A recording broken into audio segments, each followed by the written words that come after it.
Going into Send Help, my expectations were honestly sky high, and I'm not even exaggerating. Sam Raimi is one of my guys. He's easily my top 5 directors of all time, and a ridiculous amount of his movies sit comfortably in my personal top 50. I've said it before, and I'll say it again until the day I die. Spider-Man 3 is the greatest comic book movie ever made, and I will defend that take with my life. Raimi's style, his energy, his chaos, his humor, his horror instincts all just clicks with me on a fundamental level. So the idea of him returning to full-on horror, leaning back into his roots, was insanely exciting. It felt like one of those "oh shit, cinema is back" moments. I walked into this movie ready to love it, but also a little nervous because expectations that high can be dangerous. Thankfully, I can say this right away, I love this movie. Send Help is wild, unhinged, creepy, funny, and just flat out entertaining in a way that feels so distinctly Sam Raimi.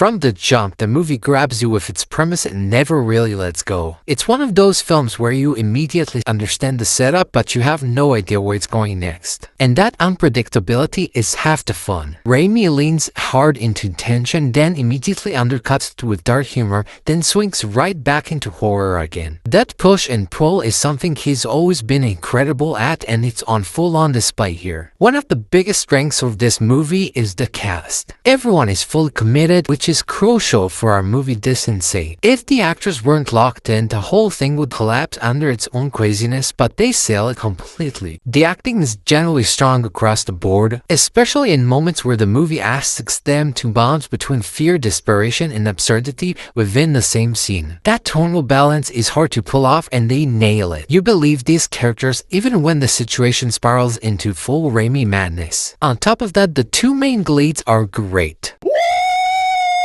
Rachel McAdams, who I've always loved in movies like About Time and Mean Girls, brings a ton of charisma and grounding to the chaos. While Dylan O'Brien from the Maze Runner films is surprisingly effective here. His character starts off as a complete asshole, but over the course of the movie, Rachel's character constantly puts him in his place. And those moments are incredibly satisfying. His reactions to being shut down are especially funny and well played, and the dynamic between the two adds a lot of personality and humor to the film. The premise itself is also fantastic. It's simple on the surface, but layered in a way that allows Raimi to explore paranoia, survival, and psychological breakdowns while still having fun with it. The movie constantly escalates, stacking problem on top of problem, and every time you think it's gonna hit its limit, it just goes harder. There are moments where you genuinely think there's no way this gets crazier, and then Raimi proves you wrong immediately. The film is absolutely insane, and I mean that as a compliment. It embraces its insanity instead of trying to ground everything or explain it away, which makes it feel bold and confident. And we need to talk about the score because holy shit, it's composed by Danny Elfman.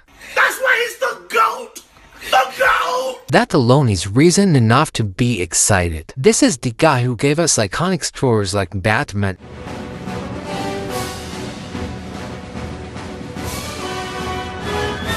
Spider-Man,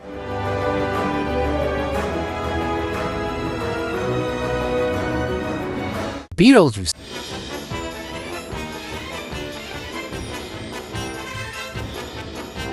Edward Scissorhands,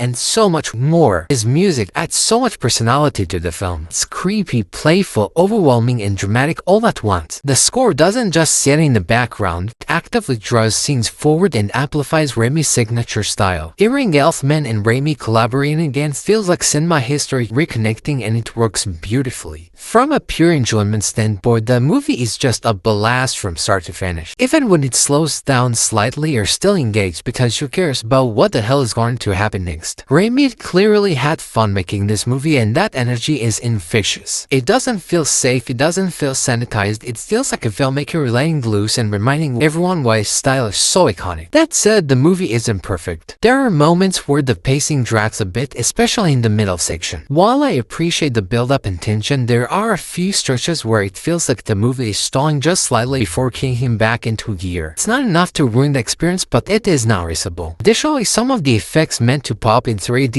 look pretty dated. There are a few shots clearly designed to jump out at the audience, and instead of feeling exciting, they feel like a throwback to early 2000s gimmicks. It's not awful, but it does clash a bit with how sharp the rest of the movie looks. Still, those issues are minor compared to how much fun I had. Overall, Send Help reminded me why I love Senri so much in the first place. It's creative, chaotic, stylish, and unapologetically weird. It doesn't try to please everyone, it just commits fully to its vision, and I respect the hell out of that. Final grade, B+. I've looked at this for 5 hours now. But what about you guys? Did Send Help work for you as much as it did for me, or did the insanity push it too far? Let me know what you thought, and as always, thanks for watching, and I'll see you next time.